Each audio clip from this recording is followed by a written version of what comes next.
గత ఏడాది పోలీసులు వేధింపులకు గురై ఆత్మహత్య చేసుకున్న మా పార్టీ నాయకుడు కుటుంబాన్ని పరామర్శించేందుకు జూన్ 18వ తారీఖున పల్నాడు జిల్లా సత్తెనపల్లి నియోజకవర్గంలోకి రెంటపాల గ్రామానికి నేను వెళ్ళా. ఆ ప్రోగ్రాంకు చంద్రబాబు నాయుడు గారు చేసిన రభస అంతా ఇంత కాదు. నాకు ఆశ్చర్యం అనిపించింది అసలు చంద్రబాబు నాయుడు గారిని చూసినప్పుడు, ఆలోచనలు చేసి చూసినప్పుడు. నా కార్యక్రమానికి ఎవరిని రాకుండా అడ్డుకునే ప్రయత్నం. ఆశ్చర్యం అనిపించింది, వస్తే ఈయనకి బాధ ఏమిటి అని. ఈయన కార్యక్రమాలకు మనుషులు ఎవరు రాకపోతే అది ఆయన బాధ. ఎందుకు మనుషులు ఆయన కార్యక్రమానికి రావడం లేదంటే దానికి కారణం ఆయన చేసిన మంచి ఏది లేదు కాబట్టి. దాన్ని సరిదిద్దుకోకుండా ఆయనకు వ్యతిరేకత చూపిస్తూ, ఆయన మీద వ్యతిరేకత కనిపిస్తూ వేల మంది ఇటువైపున కార్యక్రమాలకు అటెండ్ అవుతా అంటే ఈయనకేం బాధ అని అడుగుతా ఉన్నా. నా కార్యక్రమానికి ఎవరిని రానికుండా అడ్డుకోవడం, నాయకులకు కార్యకర్తలకు నోటీసులు ఇచ్చి బెదిరించడం, పోలీస్ స్టేషన్లలోనే ఇళ్లల్లోనే నిర్బంధించేట్టుగా చెక్ పోస్టులు పెట్టడం, లాఠీ చార్జీలు చేయించడం. సత్తెనపల్లిలో పొద్దున్నే టౌన్లో లాఠీ చార్జ్, పొద్దున్నే భయం పెట్టేందుకు. నేను రాకమునిపే కార్యక్రమానికి పోలీసులు భద్రత కల్పించాల్సింది పోయి పోలీసులు నాకు భద్రత కల్పించడం కోసం లేరు అక్కడ. పోలీసులు నా కార్యక్రమానికి ఎవరు రాకుండా చూసుకునే దానికోసం పోలీసులను పెట్టినారు. ఆశ్చర్యం కలిగించే విషయం. తర్వాత 5 కేసులు నమోదు చేశారు ఆ కార్యక్రమం అయిపోయిన తర్వాత.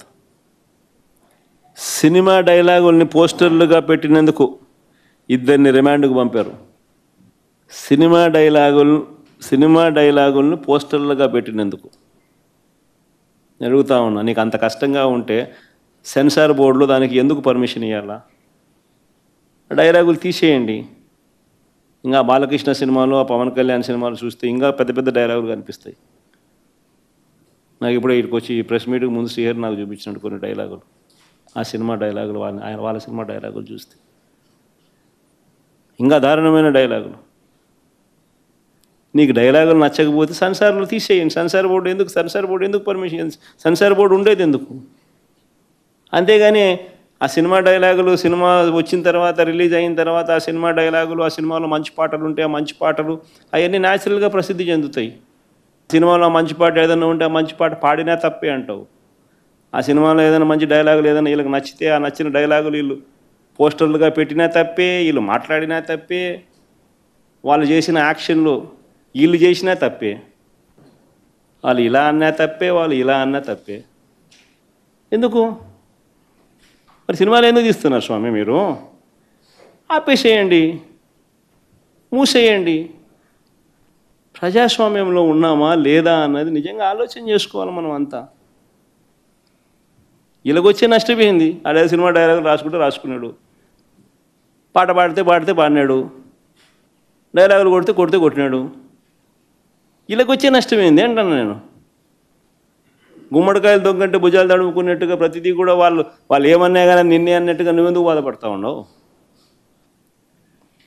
131 మందికి నోటీసులు ఇచ్చినారు. 131 మందికి నోటీసులు ఇచ్చినారు. సినిమా డైలాగులను పోస్టర్లుగా పెట్టినందుకు 2 రిమాండ్కు పంపించినారు. 131 మందికి నోటీసులు ఇచ్చినారు. చంద్రబాబు గారి పేరు ఎవరు చెప్తే వారిలో ఒక్కొక్కరిని పిలిపించుకోవడం, రోజంతా కూర్చోబెట్టుకోవడం, వేధించడం.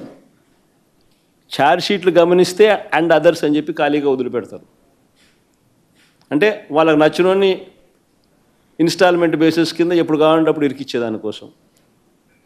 స్థానిక ఎలక్షన్లు కానీ ఇంకొక ఎలక్షన్లు కానీ వచ్చినప్పుడు వీళ్ళ అదర్స్లు అందరినీ కూడా జాయిన్ చేయించేసేస్తారు. చేయించి వీళ్ళందరినీ ఎలక్షన్ల ముందు ఎత్తడం. ఎందుకు ఇంత కుట్రలు చేస్తూ ఉండరు? ప్రజాస్వామ్యంలో మంచి చేసి ప్రజల మనసులను గెలుచుకొని పాలన చేయాలి. అది సత్తా. అలా చేసి నువ్వు ఇలా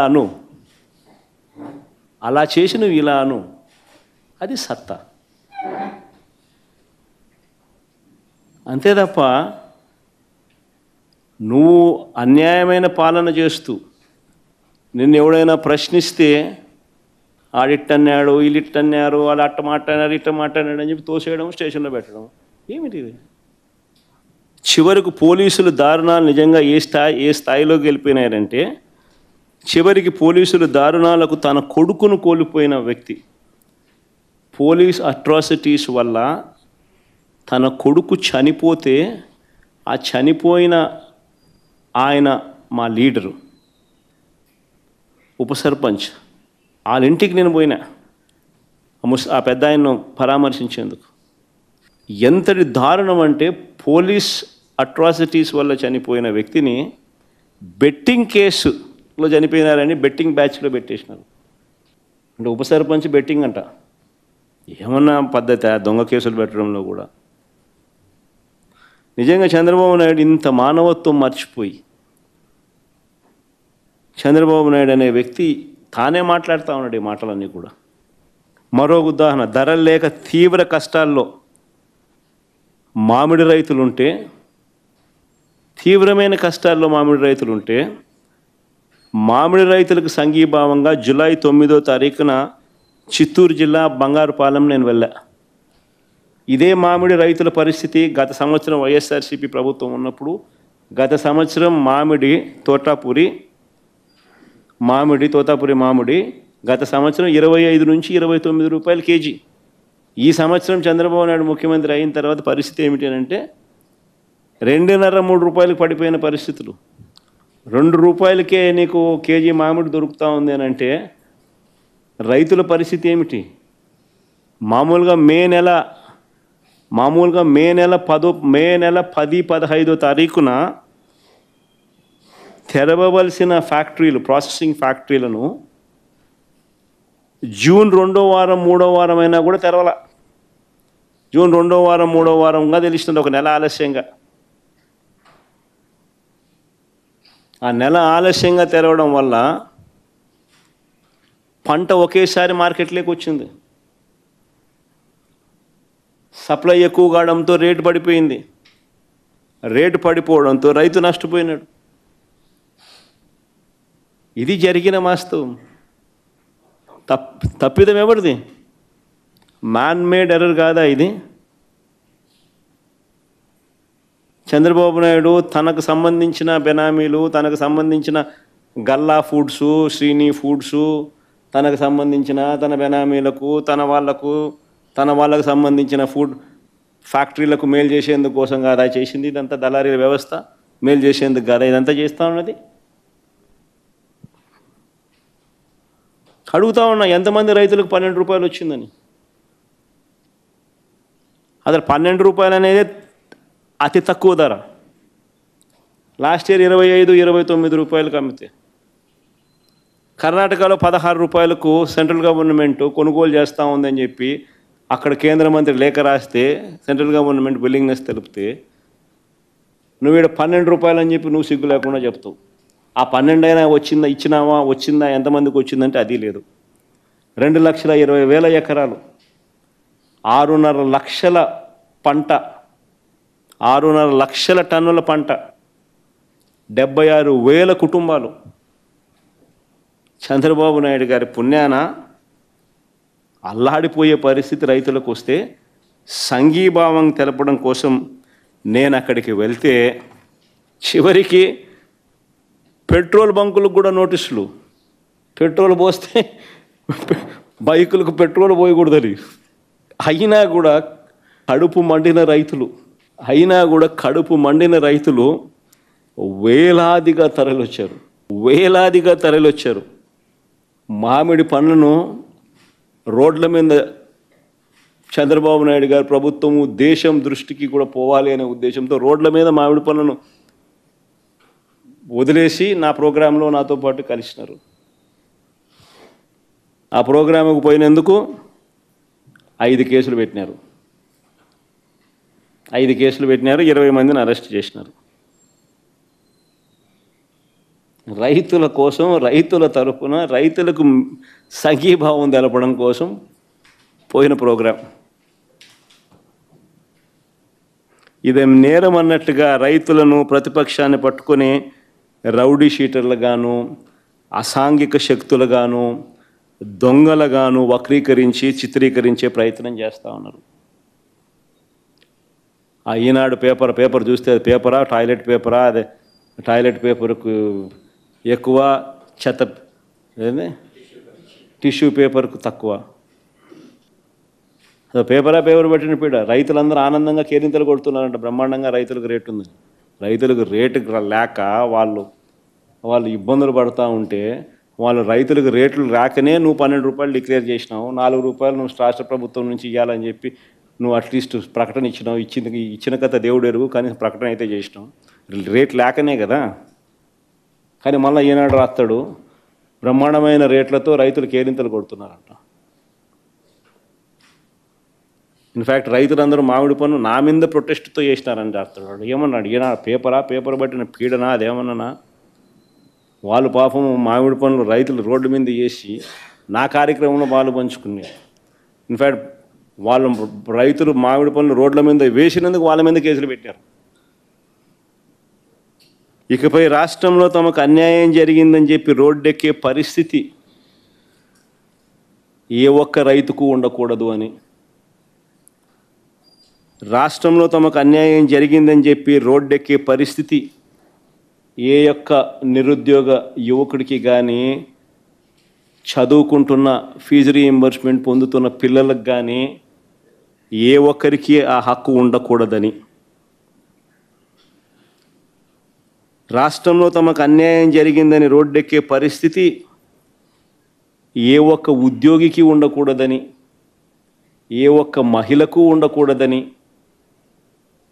రాష్ట్రంలో నిజంగా ఎంత దిగజారిపోయిన పరిస్థితులు చూడండి ఒకసారి. నేను చెప్తా ఉన్నా ఈ లా అండ్ ఆర్డర్ అనే సబ్జెక్టు మీద ఈ మధ్యకాలంలో జరిగిన పరిణామాలు నేను చెప్తా ఉన్నా. ఇవన్నీ కూడా అనంతపురం జిల్లా తాడిపత్రిలో మాజీ ఎమ్మెల్యే కేతిరెడ్డి పెద్దారెడ్డి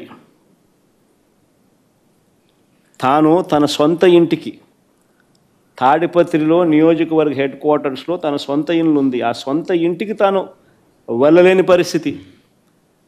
కోర్టు ఆదేశాలున్నా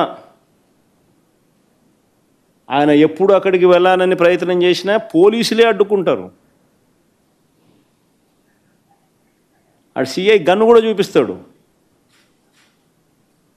ఆ గన్ను చూపించే ఫోటో చూపించమో సరే.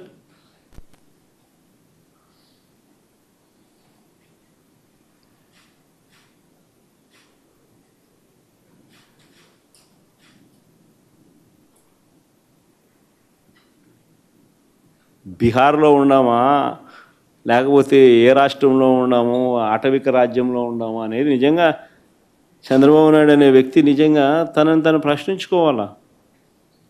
ఒక ఎమ్మెల్యే తన సొంత ఇంటికి తాలూకా హెడ్ క్వార్టర్స్లో, ఒక మాజీ ఎమ్మెల్యే తన సొంత ఇంటికి తాలూకా హెడ్ క్వార్టర్స్లో తాను కోర్టు ఆదేశాలున్నా పోలేని పరిస్థితి అంటే, పోలీసులే అడ్డుకుంటా ఉన్నారనంటే, తుపాకులు చూపించి బెదిరిస్తూ ఉన్నారు అనంటే,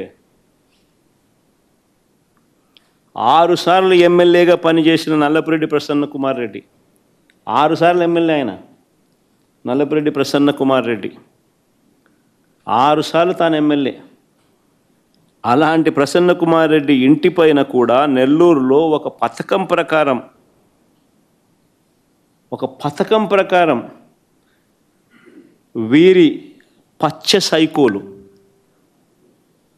వీరి పచ్చ సేడిస్టులు పోలీసుల సమక్షంలోనే, ఇది కూడా ఆశ్చర్యం, పోలీస్ సైరన్ వినపడుతుంది ఒకవైపున, మరోవైపున ఇళ్ళల్లోకి పోయేవాడు పోతా ఉన్నాడు, వీళ్ళు ధ్వంసం చేస్తూ ఉన్నాడు, ప్రసన్న ఎక్కడా అని చెప్పి నిలదీస్తూ ఉన్నాడు, ఆడేడి ఈడేడి అని చెప్పి అడుగుతున్నారు, వీళ్ళు నాశనం చేస్తున్నారు, ఉండింటే కన్నా మనిషిని చంపేసిండ్రు. ప్లే చేయమో ఒకసారి ఆ వీడియో కూడా.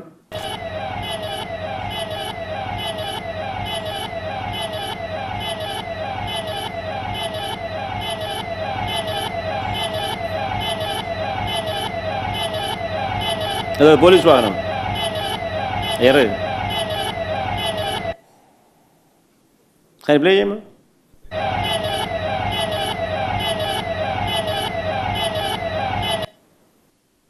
అదృష్టవశాత్తు ప్రసన్న ఇంట్లో లేడు.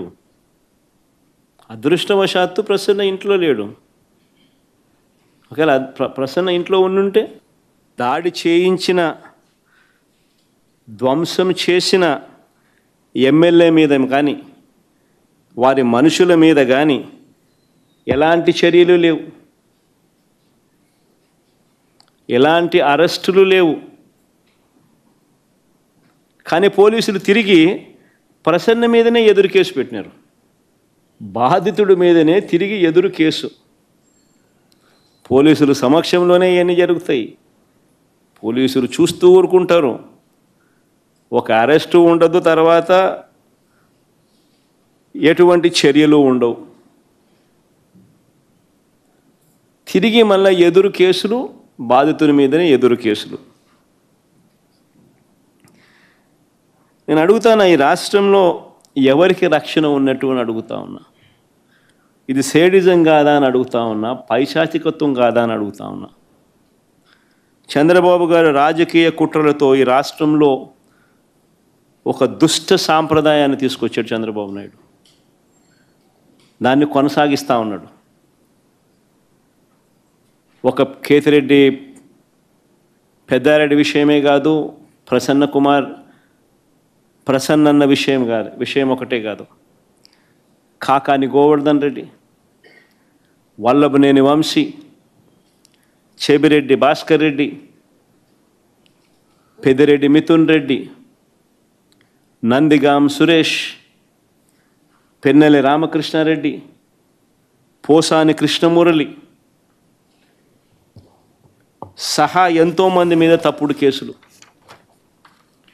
వీళ్ళే కాకుండా 70 ఏళ్ళ వృద్ధుడైన సీనియర్ జర్నలిస్ట్ కొమ్మినేని శ్రీనివాసరావుతో సహా కృష్ణమోహన్ రెడ్డి, ధనుంజయ రెడ్డి లాంటి తమ జీవితంలో ఏ రోజు కూడా మచ్చలేని రిటైర్డ్ అధికారులు వీళ్ళు. వాళ్ళ కెరియర్ మొత్తం మీద. ఇలాంటి వాళ్ళను కూడా ఇంకా వీరి కాక ఎంతోమంది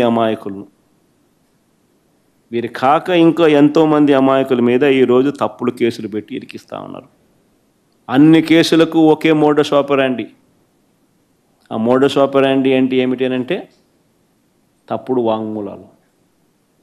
ఇలా కావలసిన వాంగ్మూలం వీళ్ళు చెప్పిన ప్రకారం తప్పుడు వాంగ్మూలాలు ఎవడో ఒక దగ్గర తీసుకోవడం, అని ప్రలోభ పెట్టడమో భయపెట్టడమో ఏదో చేయడం, ఆ దగ్గర తప్పు వాంగ్మూలము వాళ్ళ దగ్గర నుంచి తీసుకోవడము, ఇలా కావాల్సిన వర్షన్, దాని ఆధారంగా ఇష్టం వచ్చినట్లు అరెస్టులు. ఇదే మోడస్ ఆపరాండి. ఈ దేశంలో ఎవరినైనా అరెస్ట్ చేయొచ్చు అని చంద్రబాబు నాయుడు చూపిస్తూ ఉన్నాడు. మోడీనైనా అరెస్ట్ చేయొచ్చు, అమిత్ షానైనా అరెస్ట్ చేయొచ్చు. No exemptions. కావాల్సిందల్లా ఎవడో ఒకడు బీజేపీ పార్టీ నుంచి ఒకరిని కండవా కప్పి తెలుగుదేశం పార్టీలోకి తీసుకోవడం, వాడితో మోడీ నాతో ఎన్ని చేయించినాడు అని చెప్పించడం, మోడీ మీద కేసు పెట్టడం. అంతే మోడస్ ఆపరాండి. ఇది అంతే. ఎవడి మీదైనా కానీ ఇదే మోడస్ ఆపరాండి. నేను అడుగుతా ఉన్నా, ఇదే సాంప్రదాయం ఇది వైఎస్ఆర్ కాంగ్రెస్ పార్టీ అధ్యక్షుడి పైన అయినా సరే, మా పార్టీకి చెందిన గ్రామ స్థాయి నుంచి రాష్ట్ర స్థాయి వరకు ఉన్న నాయకులపైన అయినా సరే, చివరకు సోషల్ మీడియా కార్యకర్తల పైన అయినా కూడా ఇవే సేమ్ మోడస్ ఆపరాండి. తప్పుడు ఫిర్యాదులు, తప్పుడు వాంగ్మూలాలు, తప్పుడు సాక్ష్యాలతో కేసులు పెట్టడం, ఇంకా పెడుతూనే ఉన్నారు. ఇదే సాంప్రదాయం నేను అడుగుతా ఉన్నా. ఇదే సాంప్రదాయం రేపు మా ప్రభుత్వం వచ్చిన తర్వాత దెబ్బలు తిన్న వీళ్ళు, దెబ్బలు తిన్న వీళ్ళు ప్రతిచర్యగా వీళ్ళు కూడా ఇదే చేయడం మొదలెడితే మీ పరిస్థితి ఏమిటి అని చెప్పి నేను అడుగుతా ఉన్నా తెలుగుదేశం పార్టీని. చంద్రబాబు నాయుడు గారు వేసిన విత్తనం, తప్పుడు విత్తనం చెట్టు అవుతుంది. తప్పుడు సాంప్రదాయంగా మానకపోతే ఎవరి చేతుల్లోనూ ఉండదు వ్యవస్థ. చాలా అంటే చాలా తప్పు చేస్తూ ఉన్నాడు చంద్రబాబు నాయుడు. ఈరోజు దెబ్బ తగిలిన ప్రతి ఒక్కడు రేపు పొద్దున ఇదే కొనసాగిస్తే మా ప్రభుత్వం అధికారంలోకి వచ్చిన తర్వాత చంద్రబాబు నాయుడు పరిస్థితి ఏమిటి, తెలుగుదేశం పార్టీ పరిస్థితి ఏమిటి? ఎల్లకాలం ఇవే రోజులు ఉండవు. ఈరోజు పైన మీరున్నారు, మళ్ళీ 4 ఏళ్ళకు 3 ఏళ్ళకు కిందికి మీరు వస్తారు, మేము పైకి పోతాం. కానీ మీరు చేసే ఈ తప్పుడు సాంప్రదాయం రేపు విషవృక్షం అవుతుంది. నేను చెప్పినా కూడా మా వాళ్ళు రేపు పొద్దున వినే పరిస్థితి ఉండదు.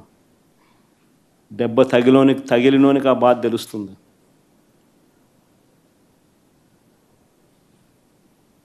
చంద్రబాబు ఇప్పుడైనా మేలుకో, తప్పు తెలుసుకో, తప్పుడు సాంప్రదాయాన్ని సరిదిద్దుకో. ఇవన్నీ కూడా చంద్రబాబు నాయుడు గారు ఎందుకు చేస్తూ ఉన్నారు అన్నది కూడా మనందరికీ కూడా తెలిసిన విషయాలే. సూపర్ 6, సూపర్ 7లు అని ఆయన అన్నాడు. వీటి అమలు గురించి ఎవరు అడగకూడదు. రాష్ట్ర వ్యాప్తంగా సుమారు 5 లక్షల మంది పెన్షన్లను పీకేశారు. 5 లక్షల మంది పెన్షన్లను పీకేశారు రాష్ట్ర వ్యాప్తంగా. దాని గురించి ఎవరు మాట్లాడకూడదు. గత ఏడాది ఎగరగొట్టి మళ్ళీ ఈ ఏడాది జూన్ 21వ తారీఖున రైతు భరోసా ఇస్తామన్నారు. ఇంతవరకు అతి గతి లేదు. ఇప్పుడు దాని గురించి ఎవరు కూడా మాట్లాడకూడదు, అడగకూడదు. ఎందుకు ఇవన్నీ చేస్తూ ఉన్నాడంటే ఇందుకే చంద్రబాబు. ప్రతి మహిళకు నెలకు 1500, సంవత్సరానికి 18,000 చొప్పున ఇస్తామన్నారు. గత ఏడాది ఎగరగొట్టాడు, ఈ ఏడాది అంతే. దాని గురించి ఎవరు మాట్లాడకూడదు, అడగకూడదు. ఏటా 3 సిలిండర్లు అన్నాడు. గత ఏడాది 2 సిలిండర్లను ఎగరగొట్టేశారు. ఇస్తానన్న 1 సిలిండర్ కూడా అందరికీ అందలేదు. ఈ ఏడాది అసలే 3 సిలిండర్లలో అసలే లేదు. దీని గురించి కూడా ఎవరు అడగకూడదు, మాట్లాడకూడదు. బడికి వెళ్ళే ప్రతి విద్యార్థికి 15,000 ఇస్తానన్నాడు. గత ఏడాది ఎగరగొట్టేశాడు. 15,000 కాస్త 13 అయింది.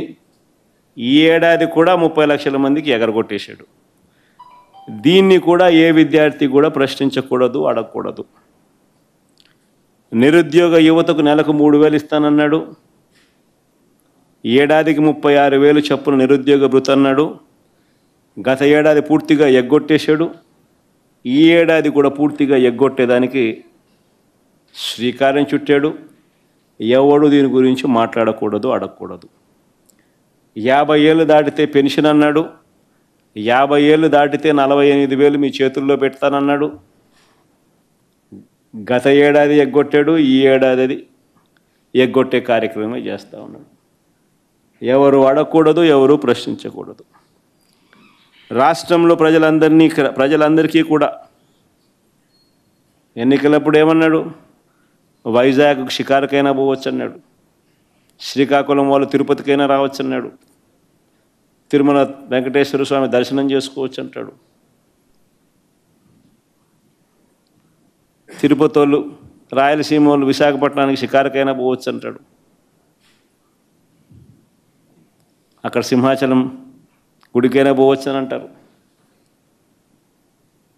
ఈరోజు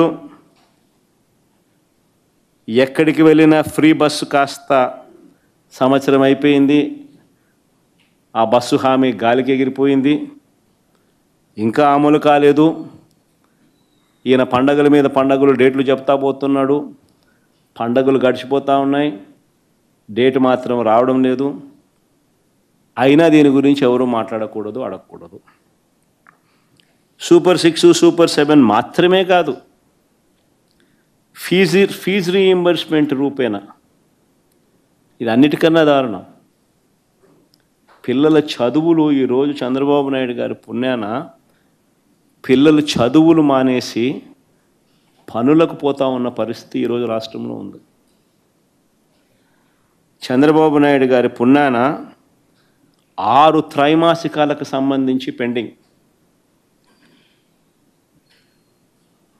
2024 జనవరి ఫిబ్రవరి మార్చ్ త్రైమాసికంతో మొదలెడితే జనవరి ఫిబ్రవరి మార్చికి సంబంధించిన త్రైమాసికం నువ్వు మామూలుగా మేలో ఇవ్వాలి. అప్పుడు ఎన్నికలని పోస్ట్పోన్ అయితే ఆ రోజు నుంచి ఈ జూన్ 30వ తారీఖున లెక్కేసుకుంటే 6 త్రైమాసికాలు 4,200 కోట్లు బకాయిలు. 700 × 6 త్రైమాసికాలు. వసతి దీవెన కింద ప్రతి ఏప్రిల్ 1,100 కోట్లు ఇవ్వాలి. 2 ఏప్రిల్ గడిచిపోయాయి. 2,200 కోట్లు బకాయిలు. వసతి దీవెన కింద ఆ 2,200 కోట్లు కూడా ఈ 4,200 కోట్లకు కలిపితే 6,400 కోట్లు బకాయిలు. ఈ 6,400 కోట్లకు గాను ఇచ్చింది కేవలం 750 కోట్లు. వీటి గురించి కూడా ఎవరూ మాట్లాడకూడదు, ప్రశ్నించకూడదు. ఆరోగ్యశ్రీ, ఆరోగ్య ఆసరా కింద బకాయిలు 4,500 కోట్లు దాటాయి. మామూలుగా నెలకు 300 కోట్లు ఆరోగ్యశ్రీ కింద ఖర్చు అయ్యేది. ఈ 13-14 నెలలకు లెక్కేసుకుంటే దాదాపుగా 4,000 కోట్లు. ఆరోగ్య ఆసరా కింద మరో 400-500 కోట్లు ఖర్చు అవుతుంది సంవత్సరానికి. ఆరోగ్యశ్రీ, ఆరోగ్య ఆసరా కింద 4,500 కోట్లు బకాయిలు.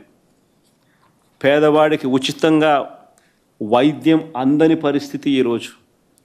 నెట్వర్క్ హాస్పిటళ్ళు చేతులెత్తేసిన పరిస్థితులు. అయినా వీటి గురించి ఎవరూ మాట్లాడకూడదు, ప్రశ్నించకూడదు.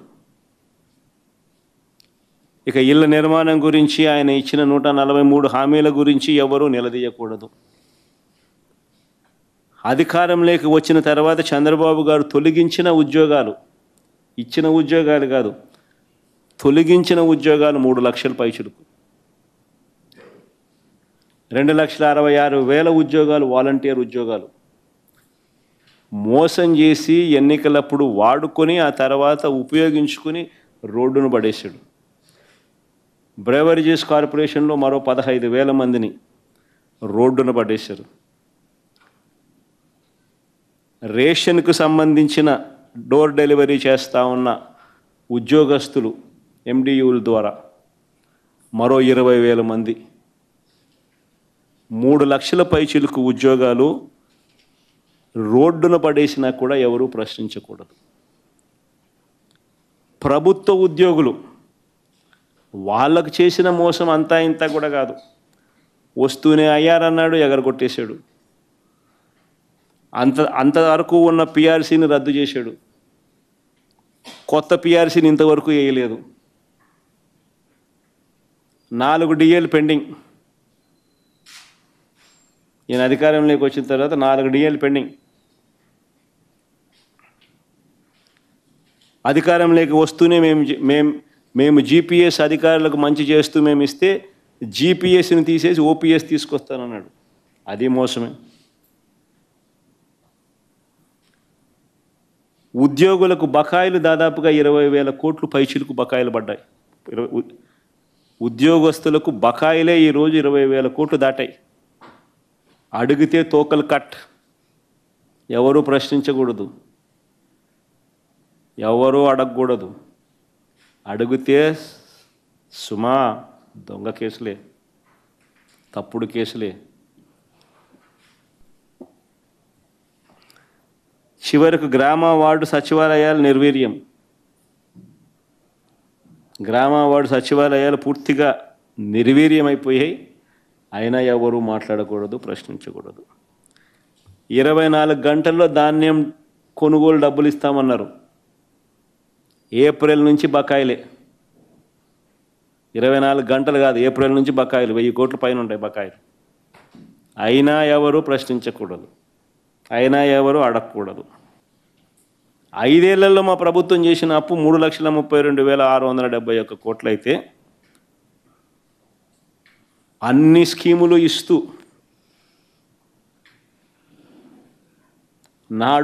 నాడు నేడు లాంటి గొప్ప డెవలప్మెంట్ కార్యక్రమాలను చేస్తూ స్కూళ్ళు కానీ హాస్పిటళ్ళు కానీ రూపురేఖలు మారుస్తూ కొత్తగా 3 పోర్టులు గవర్నమెంట్ రంగంలో కడుతూ గొప్ప డెవలప్మెంట్ కార్యక్రమాలు మేము చేస్తూ అన్ని స్కీములు ఇస్తూ కోవిడ్ లాంటి విపత్కర పరిస్థితులను ఎదుర్కొంటూ అయినా మేము చేసిన అప్పులు కేవలం 3,32,671 కోట్లు అయితే ఈయన 13-14 నెలల్లోనే ఈయన చేసిన అప్పులు 1,75,112 కోట్లు. అంటే మేము 5 ఏళ్లలో చేసిన అప్పును ఈయన 13-14 నెలల్లో 52.43% ఇప్పటికే చేసేసినాడు. మేము 5 ఏళ్లలో చేసిన అప్పులో 52.43% ఆయన ఇప్పుడే చేసేసినాడు ఈ 13-14 నెలలకే. నేను అడుగుతా ఉన్నా, ఈ డబ్బంతా ఎవరి జోబీ లేకపోయింది? ఎవరికి ఒక స్కీమ్ ఇచ్చింది లేదు, ఎవరికి ఏ మంచి చేసింది లేదు. ఈ డబ్బంతా ఎవరి జోబీ లేకపోయింది. అయినా ఎవరు ప్రశ్నించకూడదు. ఈ మాదిరిగా ఉన్నా కూడా ఎవరు అడగకూడదు. అడిగితే సుమా తప్పుడు కేసులు. షాక్ కొట్టేలా ఏకంగా పెంచిన కరెంటు ఛార్జీలు 18,272 కోట్లు. కరెంటు ఛార్జీలు తగ్గిస్తాడన్న కథ దేవుడు ఎరుగు.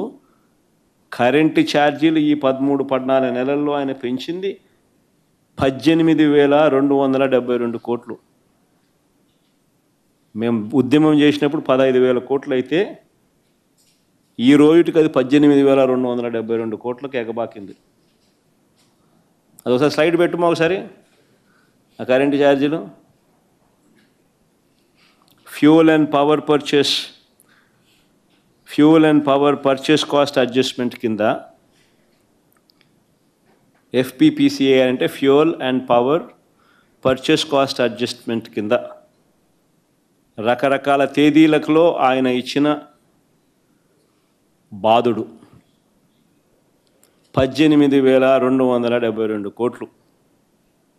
కొత్త మా హయాములో తీసుకువచ్చిన ప్రభుత్వ మెడికల్ కాలేజీల గురించి ఎవరూ మాట్లాడకూడదు. పోర్టులు, ఫిషింగ్ హార్బర్లు అన్నీ కూడా తెగ నమ్ముతూ స్కాములు చేస్తూ ఉన్నా ఎవరూ మాట్లాడకూడదు, ఎవరు అడగకూడదు. ఇష్టారాజ్యంగా ఇసుక మాఫియా చేస్తూ ఉన్నా మాట్లాడకూడదు. గ్రామ స్థాయి నుంచి బెల్ట్ షాపుల ఆధ్వర్యంలో జరుగుతూ ఉన్న లిక్కర్ మాఫియా గురించి ఎవరూ మాట్లాడకూడదు. మట్టి మాఫియా గురించి ఎవరూ మాట్లాడకూడదు. అమాంతం కాంట్రాక్టులు రేట్లు పెంచేసి రాజధాని ప్రాంతంలో రేట్లు చూస్తే అసలు ఏం కడతా ఉన్నారు, బంగారుతో కడతాన్నారా బిల్డింగ్లు అనిపిస్తుంది. స్క్వేర్ ఫీట్ 9,000 రూపాయలు, 10,000 రూపాయలు. బంగారు రాడ్లతో కడతానట్టున్నారు. అమాంతం పెంచేసి ఇంతకుముందు లేనిది మొబిలైజేషన్ అడ్వాన్స్ కొత్తగా వీళ్ళు ఇప్పుడు మొదలుపెట్టిస్తూ మొబిలైజేషన్ అడ్వాన్స్ పేరిట ఇవ్వడము డబ్బు, అందులో 10% ఇవ్వడము, 8% ఎత్తడము. నాణ్యత లేని పనులు జరుగుతూ ఉన్నా ఎవడో మాట్లాడకూడదు. లూలు లాంటి వాళ్ళకు, ఉర్సా లాంటి వాళ్ళకు రూపాయికే భూములు ఇస్తూ ఉన్నా, కారు చౌకగా అయిన భూములు ఇస్తూ ఉన్నా ఎవరూ మాట్లాడకూడదు, ఎవరు ప్రశ్నించకూడదు. మేము ₹2.49 మేము గతంలో ఎప్పుడూ జరగని విధంగా రాష్ట్రానికి మంచి చేస్తూ మేము PPL చేస్తే నానా యాగి చేసిన వీళ్ళు ఈరోజు ₹4.60 వీళ్ళు PPA చేసుకున్నా ఎవడు మాట్లాడకూడదు, ఎవడు ప్రశ్నించకూడదు. రాష్ట్ర వ్యాప్తంగా హత్యలు జరుగుతూ ఉన్నా మాట్లాడకూడదు, హత్య యత్నాలు జరుగుతూ ఉన్నా మాట్లాడకూడదు, దౌర్జన్యాలు జరిగినా మాట్లాడకూడదు, ఆడపిల్లల మీద అఘాయిత్యాలు చేస్తూ ఉన్నా మాట్లాడకూడదు. ఎవరు ప్రశ్నించకూడదు, అడగకూడదు. అడిగితే ప్రశ్నిస్తే సుమా తప్పుడు కేసులే. కానీ చంద్రబాబు నాయుడుకి ఈ సందర్భంగా ఒక్కటైతే నేను చెప్తున్నా, అయ్యా నువ్వు ఎన్ని తప్పుడు కేసులు పెట్టినా భయపడేది లేదు. ప్రజల తరపున మా పోరాటం ఆగేది లేదు. నీ ప్రభుత్వం కన్ను మూసుకొని కన్ను తెరిస్తే మహా అయితే ఇంకా 3 ఏళ్ళు ఉంటుంది. దాని తర్వాత మాత్రం వచ్చేది మేమే. నీవు పెట్టే కేసులకు, నీతో పాటు నీకు పావులుగా మారిన అధికారులకు ఇద్దరికీ వార్నింగ్ ఇస్తూ ఉన్నాం. వడ్డీతో సహా మీరంతా చెల్లిస్తారు. ఏదైతే మీరు ఎత్తుతున్నారో అదే పండుతుంది. ఇది మాత్రం మర్చిపోవద్దండి.